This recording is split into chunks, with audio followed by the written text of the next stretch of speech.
On today's episode of AI Roundup, D&D's art dilemma. When giants get extra limbs, fans cry foul and AI art gets the boot. Plus AI's hottest influencers, making millions and fooling fans. But are these digital darlings the future of fashion or just a passing fad? And the internet's getting tricky, from AI outsmarting captchas to an online world overtaken by bots. Are we on the brink of the dead internet?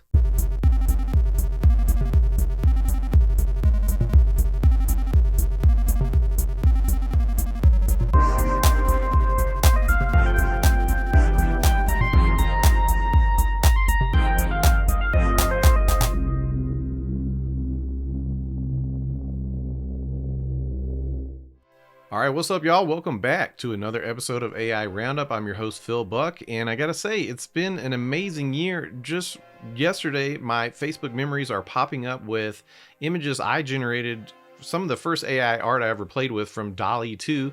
At the time, I was playing with making a lot of, the prompt specifically was 3D render of an anthropomorphic, and then insert your whatever food item you want.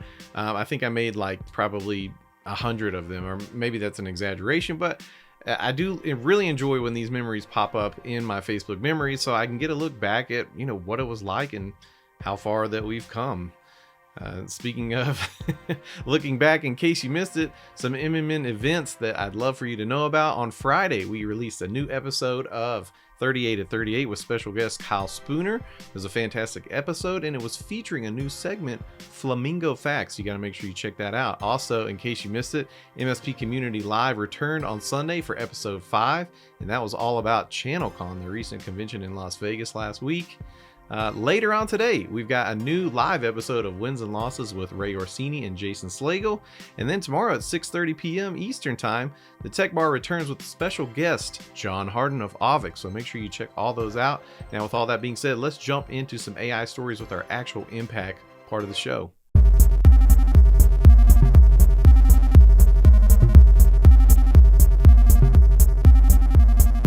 Okay, my first story from Fortune.com by Matt O'Brien. D&D fans turned off by AI-generated art spurred a Hasbro unit into banning it.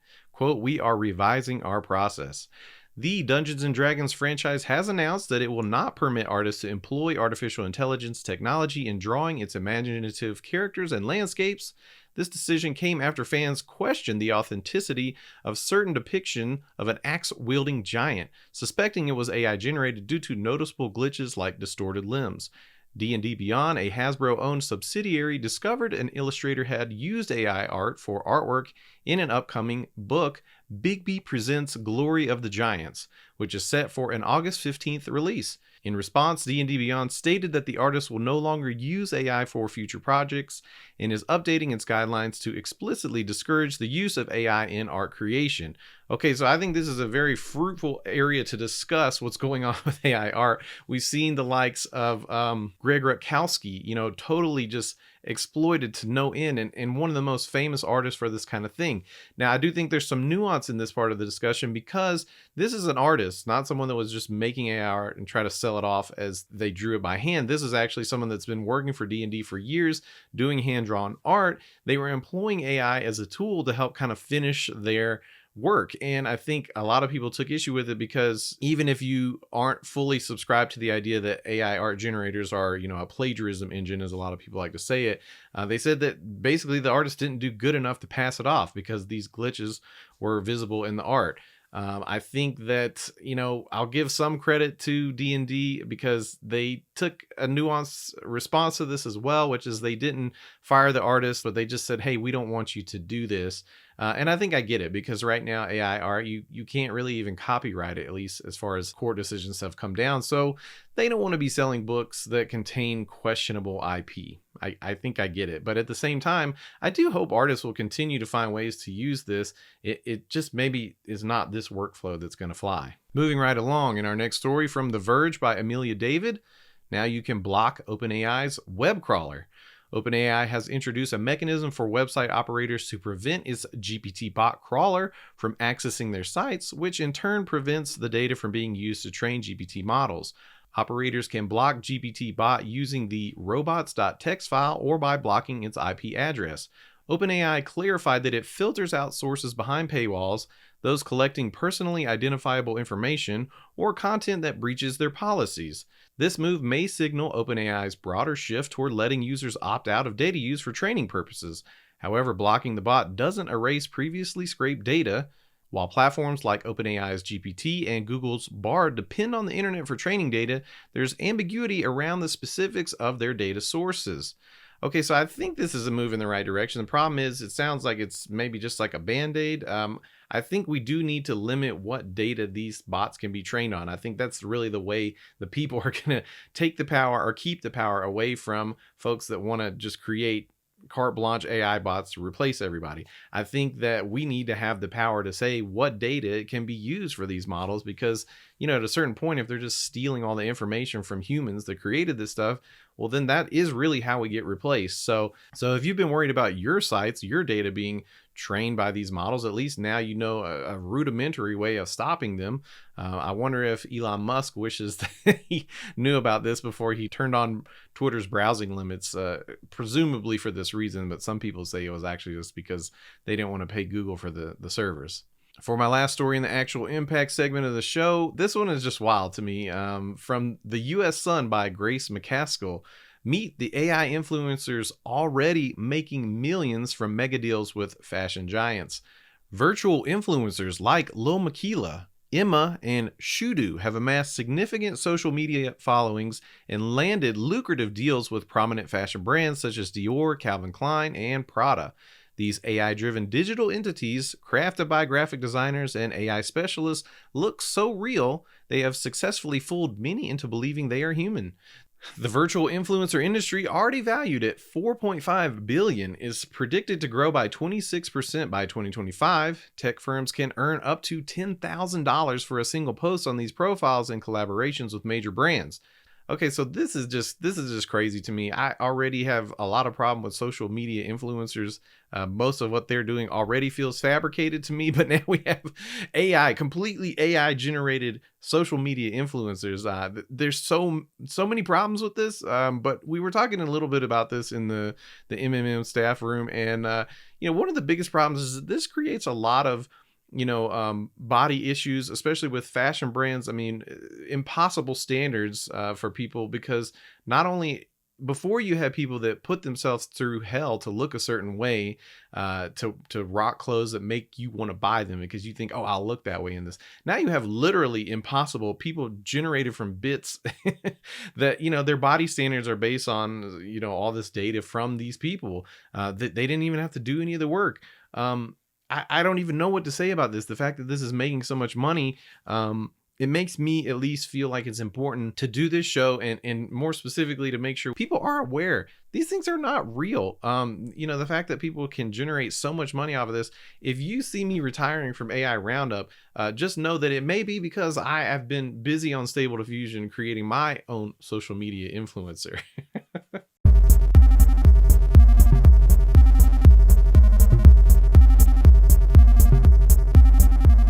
From Financial Times by Christina Criddle and Hannah Murphy, Meta disbands protein folding team and shift towards commercial AI. Meta disbanded its team working on the ESM Fold project, which used artificial intelligence to compile a database of over 600 million protein structures. This move indicates Meta's shift from pure scientific endeavors to profit-driven AI projects. ESM Fold's large language model could process extensive biological data to predict protein structures, gaining praise from the drug development community. The team's dissolution occurred during a company-wide restructuring phase, emphasizing Meta's focus on revenue-generating AI. Okay, so there's a lot to unpack there. In the past, I have been positive on Meta for a lot of what they're putting out as far as large language models goes. They've open sourced it. I do think there's a lot of goodwill in what they're doing. I hate to see this shift, because for me, I am ever the optimist, and things like the protein generating, the science, laden work that is coming from large language models or AI is what I am hopeful about. And when I see it just shifting toward, just replacing customer service people, generating social media influencers, is that what's happening here? I'm not totally sure. And I know some of this can be attributed to the fact that, Meta took some big hits. The metaverse didn't happen, and layoffs across the board. I'm sure this was, also factored into that whole situation. It wasn't just the AI situation behind all this, but nonetheless, it's a little bit discouraging. And speaking of discouraging, tech companies' new favorite solution for the AI content crisis isn't enough. From Scientific America by Lauren Leffer. Differentiating between human and AI generated work has become a challenge as existing AI detection tools prove to be unreliable. To combat this, digital watermarking is emerging as a potential solution. This involves embedding covert digital signatures in AI produced content to trace its source. The Biden administration announced that some US AI companies have committed to such watermarking systems. The European Union has also pushed tech companies to distinguish AI output. Watermarking alone isn't the solution. A multifaceted approach combining technology and education is essential to address the root cause of online disinformation and mistrust. Okay, so this article is a little bit of an opinion piece, but I'm glad it gets to the root of something that I've really wanted to push on this show for a while. We've talked about the watermarking option and also how it's, one, it's too late. There's so much stuff out there that is fake, but also it sounds like it's just not enough. And I think that they really cut to the heart of the argument in this article. One of my favorite quotes is that the AI is a social problem, and that technology is never going to be a solution to that.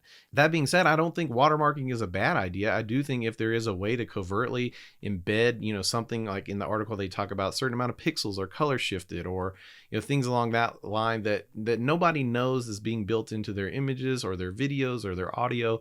If it's not a solution, it's a great safety net. It's something that if at the end of the day we could debunk it with a watermark that was unknown, that's a good thing. It's definitely not a bad thing. But speaking of bad things, from Insider by Shuhab Aragwal, AI is ruining the internet. When users tried to log into HBO Max in late May, they were confronted with increasingly complex puzzles rather than the usual captchas, all because of improvements in AI that can now bypass traditional captchas. This incident is just one example of how AI, and specifically ChatGPT, has significantly altered the online landscape. The influx of AI-generated content has further muddied the waters, with sites producing unverified or false information at an alarming rate. Estimates suggest that 90% of online content will be AI-generated soon. As AI continues to dominate and potentially degrade the quality of information online, some experts fear the web might become a space primarily for machines by machines, referred to as the dead internet. Okay, I think we were already seeing this for other reasons, like we've talked about on MSP Dispatch and a little bit here, that things like Reddit, Twitter, the way those sites work is essentially changing, and some of that is because of AI, whether it be because of fear of scraping or because of the cost of APIs. The internet of 2000 is so different from the internet of today, and obviously it's going to keep going that way. I wanted to cover this article because, again, it was a little bit of an opinion piece, but it hit on something that was new to me. The idea of a dead internet. That is just sad as hell. I mean, I love the internet, and I think we got to get AI in check, man. I mean, one of the saddest examples that I could think of is recently I was in one of my Facebook groups for gamers, and I was reading comments about someone saying that, you can't even just go search for game walkthroughs anymore because so much of that stuff has been automated to AI to generate it. And we were a lot of people in the comments were missing the old days of forums of text, super long text articles that were the walkthrough of the whole game with ASCII art and all that kind of stuff. The fact that that was something that feels like you can't find it anymore on the internet, that's just crazy to me. That is a true loss. So RIP internet, if that's the case. You will be missed, but hopefully whatever comes next is got some of its own elements of nostalgia to come.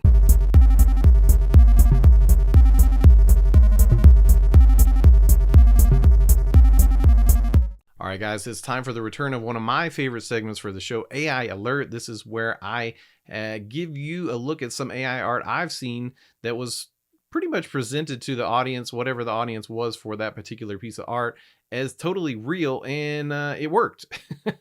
So first up, I want to send a shout out to members of the AI Art Universe group on Facebook. This is where I discover a lot of these posts. Some of them I just find as I'm scrolling, even friends of mine have posted. Shout out to Joe Hansen, who gave us one that I'll share with you here shortly. But first up, this is one I saw in the group, Stained Glass Sink. This is being presented by, a design page, and totally fooling everyone in the comments. They're saying beautiful, stunning. Does anyone see a problem with the stained glass sink? I mean, I can promise you that if I installed a stained glass sink in my house, even as beautiful as it might look, it's not going to last more than a week. I'm lucky sometimes if I can keep my own glasses and plates, a year. So the sink, not a chance. Next up, we've seen something like this before with the mobile library in Italy. This one is a tiny house built in a helicopter. If you look inside of this helicopter, I mean, just even the proportions of this thing, it doesn't make sense. It's really cool. And I love the idea. If it was real, I would definitely consider staying there, but there's no way. And I'm just so surprised, this page, the tiny house, whatever, is putting it out there like it's real and people are eating it up. Another one I saw was a glass beach. This image is beautiful. I'll give them credit for generating it. I would love to know what the prompt was. As you're looking across this beach, it's covered in these pebbles that are, mini rainbow colors. I loved how people in the comments were very quick to point out that, hey, I live actually near a glass beach, and this is not at all what it looks like. But I'm always shocked that people are just, I don't know if they don't even want to think about it. Maybe that's the problem, is they just want to see this image and say beautiful, and they don't want to scrutinize it at all. But I mean, people, just stop for a minute. You gotta, especially if you're seeing these, again, shout out to my Facebook friend, Joe Hansen, who presented this one to me. Joe was actually a little upset about this one because of specifically so many people in the comments, they were getting a warm and fuzzy feeling from these babies. To me, I look at this immediately, I see AI art. This is super creepy. And it's just wild. I guess if people are getting a happy moment out of this, then more power to them. I can't really hate on that, but it did freaking creep me out. And then this one, shout out it again to the same Facebook group, the pencil carving. This was posted on a page for this kind of stuff. But in the group, I've seen lots of people generating these kind of things. It's super cool to take the idea of, the tiny itty bitty, pencil lead carvings and do something so intricate, even beyond what real artists have done. I think this is a great example. I don't know how you would do this. I mean, those little tiny trees, but I mean, this one, it has all the telltale signs of AI art. So I definitely thought it was worth sharing, having seen so many examples of this, where people were doing it for fun and being totally transparent that this is not real. All right, that's our AI alert for today. If you're seeing any of these out in the wild that are getting over on people, please send them my way. Hit me up in the MMM Discord. I'll pop up a little QR code on the bottom of the screen. So join me there. Let's talk about this stuff.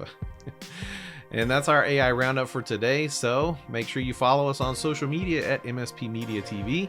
If you have any questions, you can email news@mspmedia.tv. And you can leave us a voicemail at 833-MSP-NETWORK. All right, until next time, I'm Phil Buck, and this has been your August 9th episode of AI Roundup. We'll see you next time.